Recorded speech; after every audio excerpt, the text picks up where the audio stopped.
Welcome to HGC Korea phase number 2, week number 4, day number 3, the last day of the weekend. My name is G Clef and we have Rally as always on the side. How are you doing, Rally? Well, it's my last day here, at least for the foreseeable future, so hopefully I have been doing an okay job holding down the fort while Wolf is out there recruiting some more heroes. So today we have a very interesting match and a very exciting match. Let's talk about the interesting match first. Interesting match. The I word is already there. The battle for the, I guess, in other ways, it's for the 7th place, not the last place. We're going to see which one is the worst team in HGC Korea.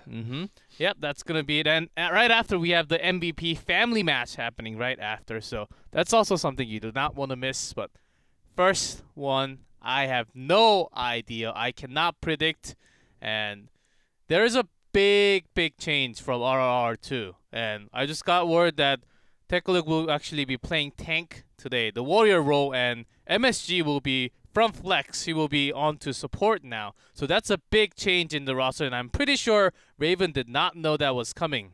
We did not know that was coming until the very last minute. That's right. Raven probably had no idea as well, and I don't know about Tekluk's warrior play. I have seen it a couple of times in Hero League. He actually, before he was cemented into the support role for RR, he actually mained tank for a few months while he was first playing heroes. So it's not going to be too new for him, but I don't know if he has enough professional experience, like scrimming with it in competitive play, to actually perform today.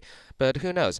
RR versus Raven. You know, both teams, I'm not trying to knock them off, but this is the only match that they can realistically win. That they have more than a 40% chance of winning, I would say. That's right. So it's the most important match for them tonight, and Tekluk a lot on his shoulders. But now we're looking at NA and EU standings. Yep, and that was it was a 3-0, but it was intense between Fnatic and Dignitas That from was what an we awesome saw. And match.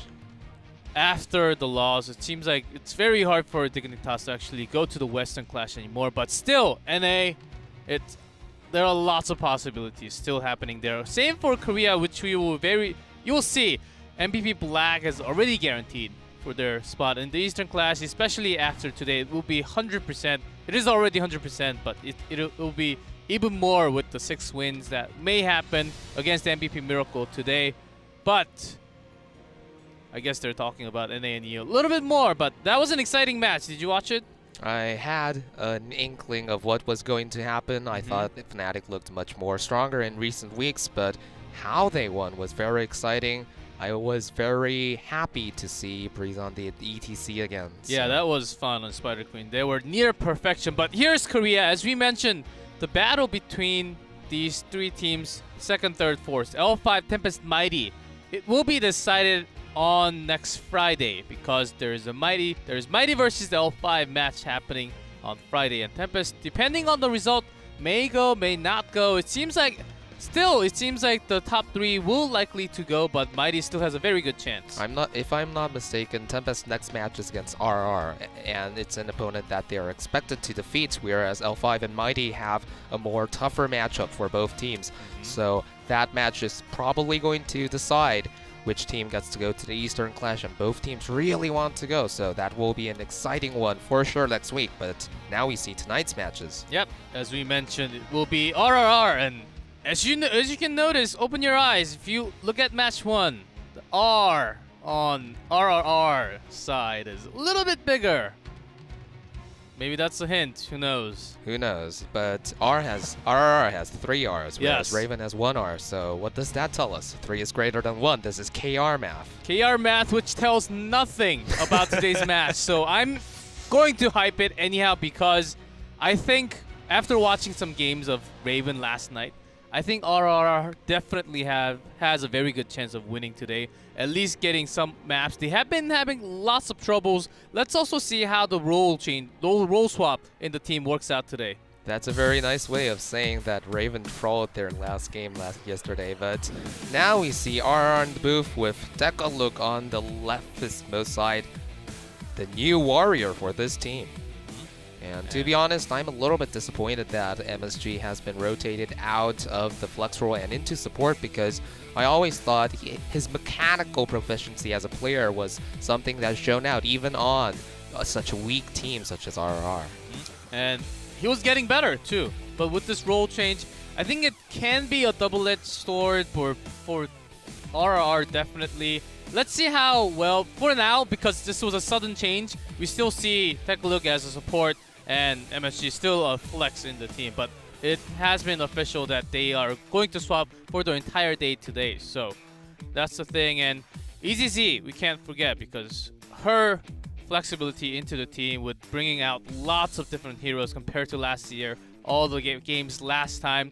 And now we see, for today, we see Duck Duck as a key player though. Duck Duck? No, Oduck. My bad there.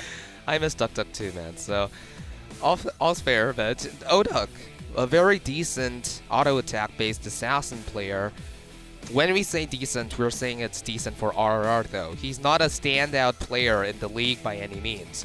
And generally speaking, the ace player of the team is indeed EZZ, because her play on mages has been pretty much the only thing, alongside Kong's Surprise Zagara games, the only things that have been keeping them in this league.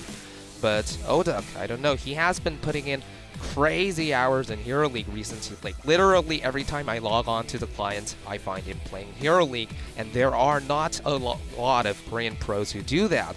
So, we saw him do not so great on Genji yesterday, like until yesterday, but recently he has been stepping it up massively in terms of individual performance. So let's see if Oduck does the same. And how well are they going to do against Raven, who's on the other side with yesterday's weak performance, I gotta say. And seems like their mentality can just jump out anytime.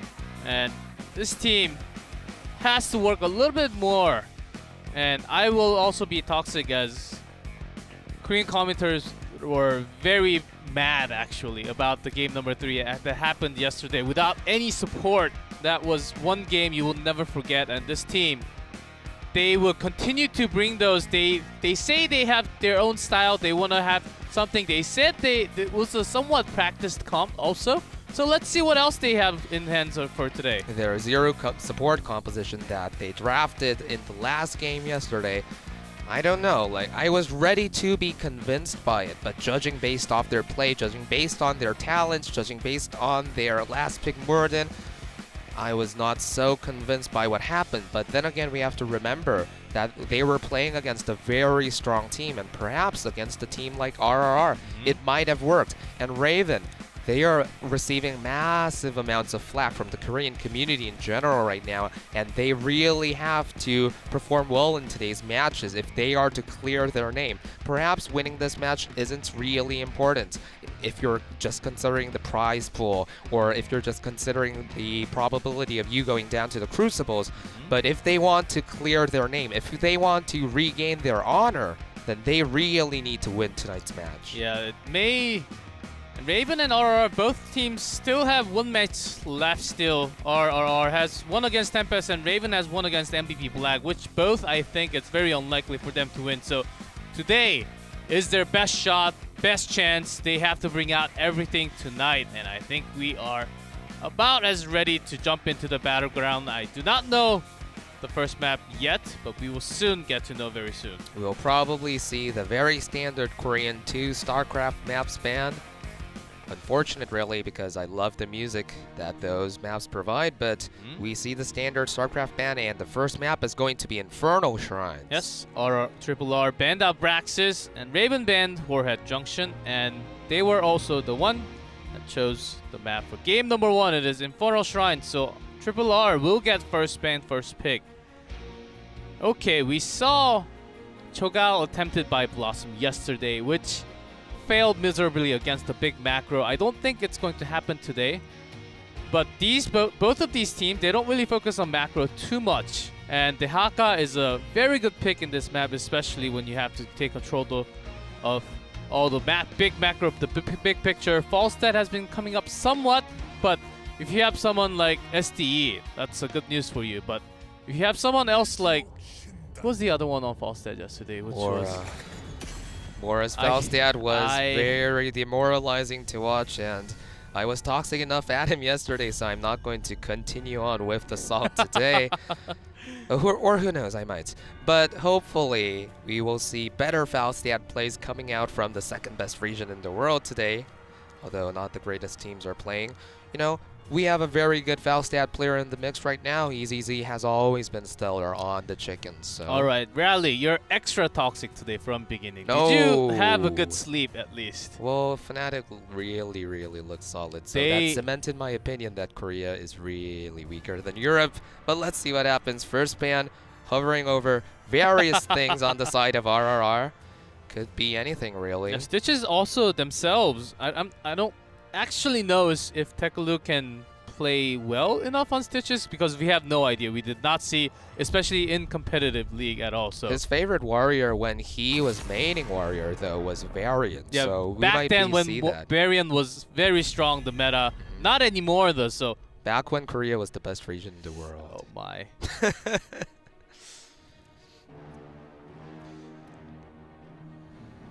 Let's see. We see a first ban Uther and very respectable. Chom has been receiving a lot of respect Uther bans lately.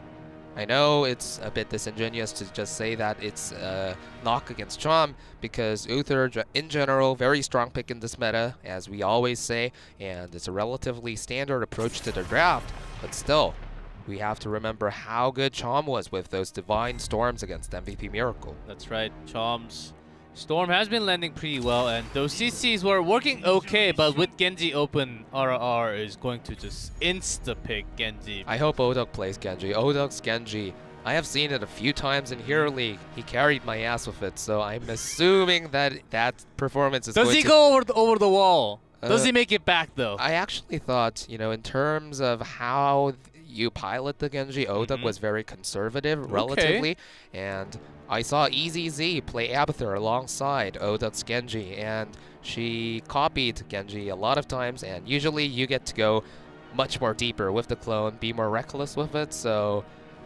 EZZ's Genji was a lot more reckless, so perhaps if we see EZZ pilot the Genji, we will see something more aggressive, but standard Anubarak, Resident Sleeper. I'm getting tired of it. These Anubaraks into Genji picks, but it's the most solid pick as a tank, man. And Raven, just like yesterday, seems like they want to grab at least one or maybe even two if they get the second. If they get first ban and first pick, maybe they'll go towards a second rotation double DPS picks once more, just like yesterday. It seems like they're going towards that way still. Anubarak Greymane, of course, a solid pick, taking out a lot of the CC. Do you want to see Kong Zagara? I think it's possible, especially if you want to macro, and if you cannot bring... You can also bring in Falstad. EZZ is definitely a great player with Falstad too. So I think that's an option. If you want to go and dive, and I don't think Zagara helps too much. So that's the thing, if you bring Genji, and as you said, if he's a very conservative player, then he doesn't have to go Stye, but it seems like we are going all in. I think this is why they were just hovering Tassadar, but not banning because they actually wanted to get it if they had Genji open. This could be a lot of things, but Illidan, this is quite interesting because if I'm not mistaken, MSG used to be their Illidan player. So MSG is now going to be playing support. Then who's going to be playing the Illidan? Is it going to be Odok? Kong? Kong, I don't know. He's a very cerebral player, a very experienced player, and I like a lot of the things that he does. And he always had a proficiency on those champions with global mobility, so Illidan is practically a global post-level 10, so he might be very smart in using those hunts. But Illidan is also a very mechanically intensive hero, and Kong has never been a player with superstar mechanics, let's put it that way. So, very interesting choices coming out from RR. Let's see if it pays off. Ooh. And meanwhile, triple Angel ban there. Auriel and Auriel plus Rehgar will be so much more sustained. Who's the strongest when all angels are banned? Diablo. Are we going to see a Diablo pick coming out from Dion? If yes, if the lore drafts are real. See, they can still pick up Malfurion, that's the thing. I think less likely because Tastar is still open, that can provide a lot of protection for Genji and Illidan. So I think Raven just had it open and brought Tychus. They seem to be focusing tanks and DPS so much more compared to the support, especially when Chom loses the Uther. But now we see that we're keeping true to the lore, right? So they need a Nephilim. At least a Nephilim, because they don't have access to angels anymore. Which Nephilim is RR going to go for? Whoa. Jimmy. Rainer. No. Not this time, because they already have way too much DPS. I think Tastar is very likely to be set, but what kind of tank are they going to bring against Diablo, against Tychus? Joanna is a Nephilim warrior, so we could be seeing that. Which is excellent choice with all the blinds against Tychus and Greymane when it comes in. Too standard. We see Stitches again, Resident Sleeper, but Falstad, a little bit surprising, what you think? Very surprising, especially without not much of CC. Of course, the hunt, we saw the miraculous, amazing teamwork happening, but can they also do the same thing? It will be very tough. It seems like if they went for Stitches, I was more looking for maybe Kel'Thuz to have the CC chain, but this one, I'm not so sure. I guess there are a lot of things that RR may utilize throughout this match, looking at their draft. I mean, first of all, they have double globals, so running circles around the map.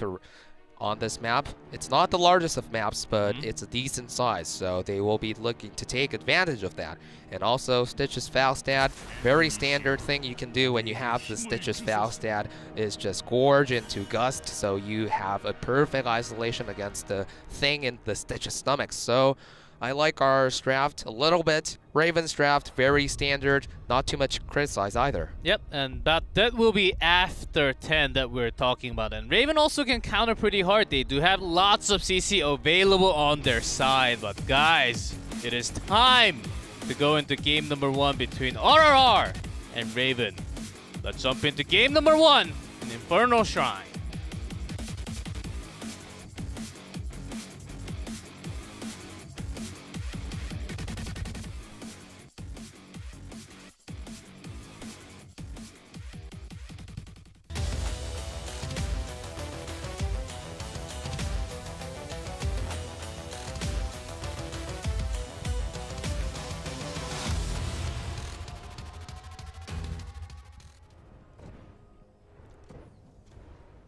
In blue, RRR, Odak on Genji, MSG on Rrr, EZZ on Falstad, Kong on Illidan, and Tekaluk on Stitches. And in the red, we see Raven with Darvish on Greymane, Hamelin on Nubarak, Enemex on Tychus, Diong on his favorite Diablo, and Chom on Malfurion for a change. Chom has mostly been playing Uther and Rrr in the recent weeks, so... It was all banned and taken, so as a pair-up to Diablo, which works perfectly, and most of the times with Tychus, we saw that happening many, many times, especially in Korea. For the sustain heal, Tychus can just sit on that spot and do all the max damage with the minigun for the root time. So you're definitely right in that saying. Raven seems to have the stronger pickoff comp when it comes to these early game rotations, and the standard thing to do on this map is the 1-4, so Raven's death ball of 4 will be something that RR will have to watch out for, but Genji attempting to get an early gank onto Hamelin, doesn't manage to get a lot of health off, but instilling that fear. Yeah, doing some damage, and they have the gank potential because of their utility, their mobility on those heroes, but without lack of CC, that's one thing that fears me the most in terms of RR. When they're chased, when they're against so many CCs, they can get those hooks. See how turned it around from all those hooks, and he got caught again. That was very naive from Dekaluk. There's absolutely no way you can excuse him for going in so deep. MSG with the exchange kill. Not sure if it was worth it, especially if Odak falls. Hopefully it doesn't. And he does not at the end, but get away. That was a big sacrifice. Does take out Greymane, but Rrr has a decent wave clear who also has to heal around the lanes. You know, I'd say it was so much better for Raven for that trade. that naive positioning from Decalook, I don't know, like, it's wrong to judge too harshly based off one play. But I think his inexperience on the professional level playing as a warrior is beginning to show. And sure, RR has always characterized Decalook as an overly aggressive player, but those kinds of plays, that's not being overly aggressive. That's either being naive or slow. And if your main tank just goes in deep like that, especially when you're running only one warrior on your team, it's going to spell bad things for RR, especially with that Genji pickoff. Yep. Since the moment the Genji came out, we said the big counters to Genji is just 2 stun locks, 2 target stuns, and it will take out Genji. And it seems like they made this work with all the HGC. I think she even had to use the flight to join, and I don't think, maybe not from the bottom lane. But that was a good pickoff for sure, and we saw a lot of Taikas getting picked, especially Magi yesterday too. If you overstep a little bit, you cannot do so much damage as Taikas, and you will get picked off just like that. Yeah, I think the last set of Taikas matches that we saw in this region pretty much showcased why he's not exactly a meta pick in this current patch today. And that's pickoff from NMX. Very naive for him to just go in one-on-one on the Illidan like that, especially when 2 of RR's members were not even seen on the minimap. So bad plays coming out from both teams, but Raven managed to get their first Punisher. RR managed to defend it perfectly well, and we see another pick onto Genji. Ooh. If that thorough charge connected right before the Swift Strike, I think that could have been a close to a kill. Even the deflect time is not enough because there are so many CC pair up from Raven, and so far they have been making those pretty well. Look at those charge in to the wall. The root connects, and NMX is doing tons of damage. Healing coming in may save him, but no. Darvish comes in from the other side. There's a kill. Decalook does it again. What the hell is he doing? That is so naive. That isn't even Hero League. I think the roles swap so far is not working out so perfectly. And I respect Decalook for trying to pick up Heroes of the Storm, but perhaps he should concentrate more on the more difficult MOBA. I don't know. and meanwhile, Greyman goes down. Darvish overstepping. We see a lot super aggressive plays coming out from both teams. Overextending, going on to the wrong side, staying on the wrong time, staying on this position, and I want to see a good 5v5 team fight. So that's the thing. And we haven't seen that yet, so it's possible that Decalook may perform pretty well in those kinds of team fights, you know? Rotations, he may be relatively more new to, but team fights, same thing in every MOBA really, so hopefully he will be performing a bit better in those. And something else that we have to think about, despite a lot of members of RR falling due to the very nice ganks coming out from Dion and Chom, experience relatively equal on both sides. So RR, not all is lost.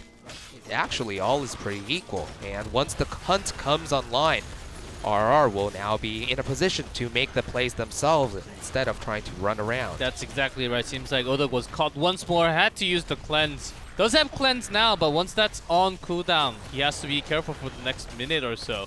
And they are getting close to that 10, which they have been looking for, but Raven, if you look at that, and Darvish, what are you doing there alone? This is really the worst clan fiesta we saw in this region, in this phase. I have no words to describe this game, so in order to prevent myself from getting more salty, I am now going to turn into the bastion of positivity that you always are, G-Clef. Let's sugarcoat everything. Make it seem like these are great players. Let's do it until minute 10, okay? Let's do it for HGC Korea. Let's do it for 3.5 more minutes. Let's go. And Raven hit 10, and they will be trading in terms of CC with APOC Twilight Dream coming in with a Cocoon now. If they Cocoon Rhaegar and get some CCs off, Genji, Illidan, Falstad, they will be deleted off the map. Something interesting to think about is that up until this week, so up until last week, to be more clear, Rrr had a 0% win rate in HGC Korea and Europe against Anubarak. That's how good the Cocoon is, and that's how good Anubarak's diving potential is against that Rrr. And they not only have Anubarak, they have Diablo as well. So the dives against Rrr will be real. There's a hook, but see, no CC follow-up at all. And we talked about the Gorge into Mighty Gust combo, but Stitches took the bile. Not just the CC, and we talked about the Gorge Gust combo, but it's not going to happen. And also, if you hook, at least do some damage. They weren't even doing any damage, and they just walked out like nothing happened. Then is the Stitches pick really worth it into this team comp? I don't think so. I think Johanna could have been a lot better, providing some CC. She with was the also shield. an FLM. That's right. Which is so very smart. important. Guys, Rally is the man, The as you lore can see. master. So useless. And also the blinds coming in. There were lots of better options. Maybe he just felt comfortable playing Stitches today. Maybe he thought he could make it work. Let's see. One good hook. Ooh. Let's pretend like we didn't see that, okay? One good hook at the end of the game can win a game, actually. That's how good Stitches is. But that's if you get into the late game. That will be the biggest question. That seems like there will be another pair off here. And Kong is silenced, rooted, damaged, and deleted. Really solid set of pickoffs coming out from Raven here, and I believe the cleanse landed for a short moment, but there were so many CCs in quick succession that it ran out before the succession ended. And Raven staying ahead in these tussles, but staying behind in experience. So Raven, they may be doing well for now, but they still will be looking out for the helping hand maybe, but more backup comes out. Ooh, there's a helping hand now. Nice save. Nice and gust. had to use the gust too. So good, overall good trade, I'd say. But the Cocoon uses there. Helping hand is coming into play. If he can land on those a lot more, then Genji would have not died so many times. But here's the hunt. Goes into Chom. Does not have Twilight Dream for 30 seconds, but here's the APOC for the defensive use. There's the Ancestral Healing. Dragon Blade is looking for more kills. Maybe just one for now. Well done by Rrr, and Greymane was very far away. He had no intention of joining the team fight as well, so Raven posturing like they were going to go for a team fight. I'm not exactly sure what they were thinking about there, but since I'm being positive right now, I'm sure they had some kind of good plan. We don't know what it is. Very difficult to guess, but I'm sure there was a good plan. So Darvish moving around the mid and bottom lane, trying to soak up experience and doing some decent structural damage. And we talked about Oduk's Genji being a slight bit more conservative, and as we have talked about, he was pretty conservative with those dashes. No going in deep for picking off kills, but just trying to put out consistent DPS with his slashes. As you just saw from, he could have went in a little bit more to actually take out Chom at the same time. I think it was possible, but he had to overextend a little bit more. So just with the one kill, with his teammates nearby, it was safe. It was safely done. As you mentioned, we could actually see that he was kind of conservative in his play already. And Hamlin looking for. We saw a lot of Genjis throwing away games Yes. with reckless plays made in the heat of the moment. So Yeah, that's the first question I asked to all the Genji mains. Do you go over the wall or do you not? That's well, to be honest, if it works, it looks really cool. But oh, great cleanse coming out. great cleanse indeed. And he will be saved with that. But not too many resources used actually for Raven, but because of that big team fight happened on top, Rrr also used the hunt to soak up all the EXP in the mid lane, and meanwhile Darvish was pushing the lane pressures in mid and bot, but Rrr actually put the right resources, distributed few on top, one on mid, one on bottom, so they soaked up all the EXP. So that's what made this big one level gap right now. So Rrr is pretty decently ahead, both in structural damage, both in rotations, and ahead an entire level. And I have to also praise MSG's debut in the support role. Decalook has not been looking too great on that Stitches, but MSG on Rrr, no mistakes so far, really. Yeah, that's right, and he has been pretty safe using the Gust as a defensive tool again. That's also one way. If you can make that defensive tool work every single time and save teammates, well, that's a great usage of false step because you will not lose teammates. Of course, it will be harder to engage in because the cooldown will be there later. Overall, RRR, they might be slipping, making a few mistakes when it comes to those early game rotations. But after that, they have been very methodical, conservative in moving around the map, making the best use out of their double globals, and pretty solid play coming out of a team that has yet to take a match win in this league. And today may be the first day against Raven.